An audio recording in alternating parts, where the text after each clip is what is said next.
Hindi mo naisip yun? Pag sinabi mong God the Son, hindi po pwedeng mamamatay yung Son. Eh alam natin na yung Son ay namatay sa krus para sa katubusan ng ating kasalanan. Eh hindi mo pwedeng ikabit yung word na God the Son doon sa Son. Pwede mo siyang ikabitan na Son of God, anak ng Diyos, hindi Diyos anak. Magkaiba yun. At wala kayong makikita sa Bible na word na God the Son. Wala kayong makikitang verse na walang God the Son. God the Father meron. Holy Spirit meron. God the Son wala. Kundi ang makikita niyo sa Bible ay Son o Son of God. No? Alinaw. Ngayon, balikan natin ang talata na nagpapatunay na yung Son na yon ay walang iba kundi ang ating Panginoong Jesus. Binasa na natin yung Matthew 1:21 kanina, no? No? At manganganak siya ng isang batang lalaki at papangalanan mo siyang Jesus. Sa John 20:31 na tayo. Patunayan natin na yung Son ay si Jesus. Although alam natin, no, na si Jesus yung anak. Tingnan natin sa bersikulo. John 20:31.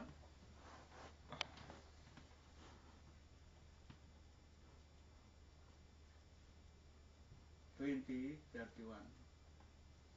Nakukuha niyo ba mga kapatid? Yes, sir. Kung isa lang sumagot Praise God. Sabihin niyo kung hindi niyo makukuha, ulit-ulitin natin to. Hindi tayo aalis dito ng... Nakuha. Oo.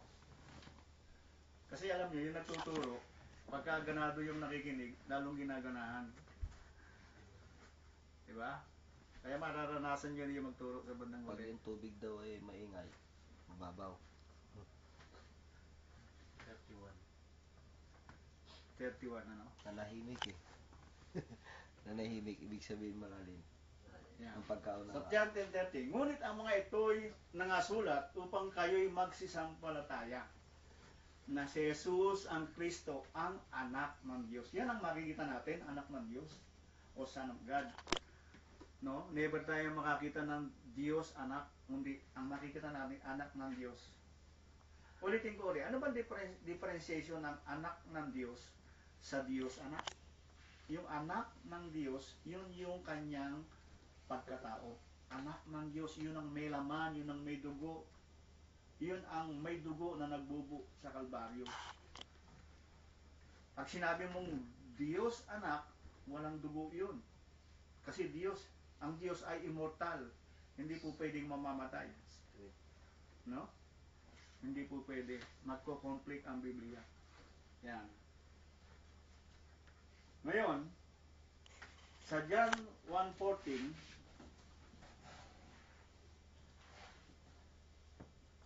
ano ba oras? Wait, lampas na pala tayo. Ito, dito lang tayo. Last verse natin. Para naman hindi kayo mapwersa doon sa ano. John 1:14, sa chapter tayo. Last verse. Yan. At nagkatawang tao ang verbo. Yung verbo, salita. Yung word, no? At tumahan sa gitna natin. At nakita namin ang kanyang kaluwalhatian gaya ng sabugtong ng Ama na puspos ng biyaya at katotohanan. Sabi doon sa English, sabi doon, and the word, yung salita, verbo, and the word was made flesh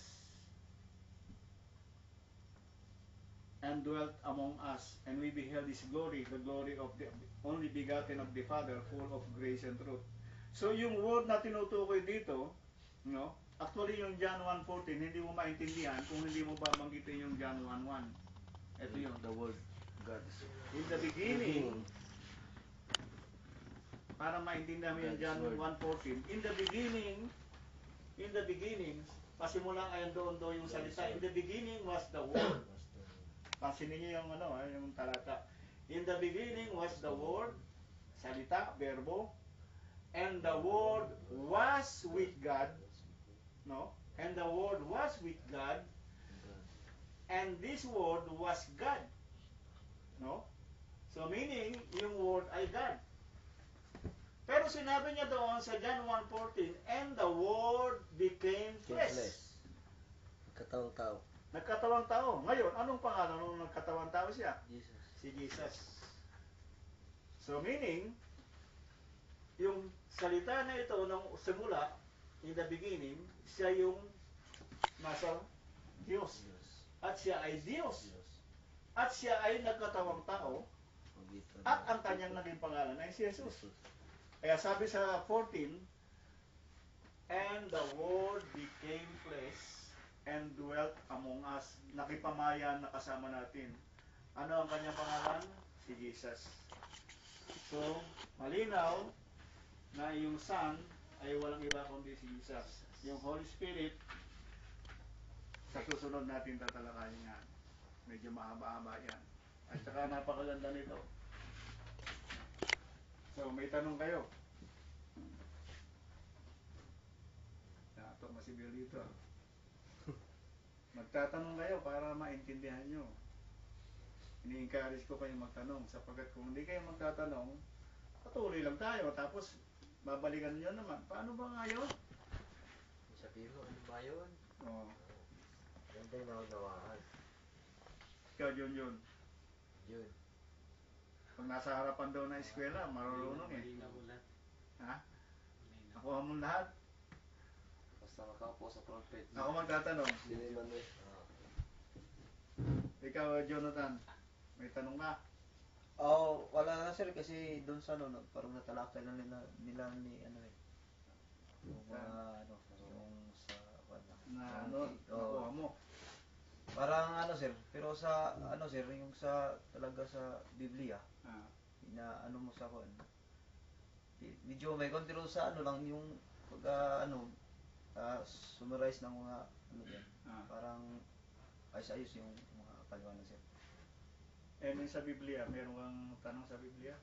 Wala pa sir kasi hindi pa ako nagbabasa sir eh. Kaya kapag magtatanong ako ng ano, parang hindi na parang ano na ba, yung di talaga na ano talaga ba yung katanungan, parang paano lang sa Biblia. Oh, yung parang nadinig lang natin. So dito ka magtatanong sa ating lesson. Nagbabasa mo na. Maraming tatanungan sa Para Bible, pero ang sinasabi kong may tanong kayo dito sa ating lesson. Oh, yung dito sir. Ah, Oh, dito kayo magtanong. Oh. Para maipaliwanag natin. Yung iba, meron mo tanong, Alex? Tanong ka. Iwan na sa Oo. kanya, gagawin mo. Okay lang. Isang taon. Oh. Ngayon, naintindihan nyo. Sino ba yung pangalan ano yung pangalan ngayon ng Ama? Yung ama at saka yung anak sir, kung Ano? nabanggit mo, Oh. iisa eh. Di ba? Ano nga ang pangalan ng Ama? Si Jesus. Yun. So, malinaw, no? Kasi- Yung Ama, yung Anak, si Jesus, yung Holy Spirit, hindi pa natin pwedeng sabihin na si Jesus. Not unless na basahin natin yung mga talata na nagpapatungkol. Ngayon, pag nabasa natin ang talata, paniwalaan natin. Hindi ako ang nagsasabi noon, kundi yung mga talata na ating dinadiscuss. Kaya ang sabi noon, turuan nyo sila na ganapin ang lahat. Ngayon, matapos nating maintindihan ito, paganda na ng paganda to.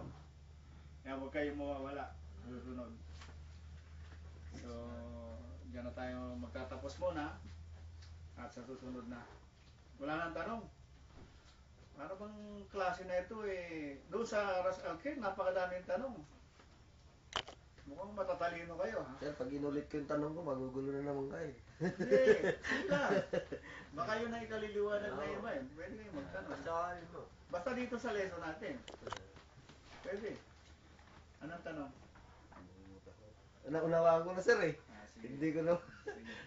Dati, naguluhan ako, kaya tanong ko ng tanong eh. Mayroon tayong regulasyon, walang pilitan eh. Sige, magpe-pray na tayo. Tatlo.